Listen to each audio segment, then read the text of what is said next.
حضرت انس رضی اللہ تعالیٰ عنہ مزید کہ فتنوں میں سے ایک فتنہ یہ ہوگا کہ ایک زمانہ آئے گا کہ پورا دور اخلاقی برائیوں سے بھر جائے گا۔ فرمایا ان علامتوں میں سے جن کو فتنہ قرار دیا جا رہا ہے، ایک یہ ہے کہ علم اٹھا لیا جائے گا،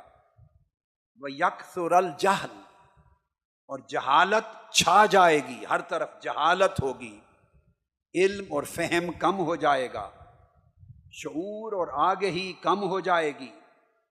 دانش، عقل اور بصیرت کم ہو جائے گی،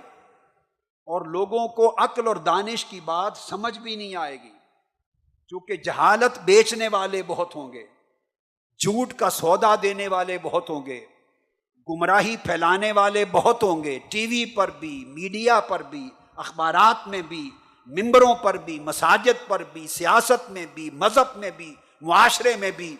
وہ لوگ جو گمراہی پھیلا رہے ہوں گے، جہالت پھیلا رہے ہوں گے،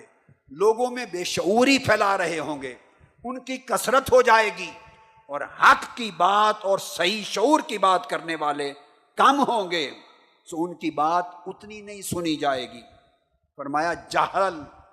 کثرت کے ساتھ پھیل جائے گی، بدکاری معاشرے میں عام ہو جائے گی، وَيَكْثُرَ شُرْبُ الْخَمْرِ، شراب کا پینا عام ہو جائے گا، وَيَقِلَّ الرِّجَالُ وَيَكْثُرَ النِّسَاءُ، لوگوں کے گھر بیٹیاں زیادہ پیدا ہوں گی، بیٹے کم پیدا ہوں گے مقابلتاً۔ آقا علیہ الصلوۃ والسلام گن گن کے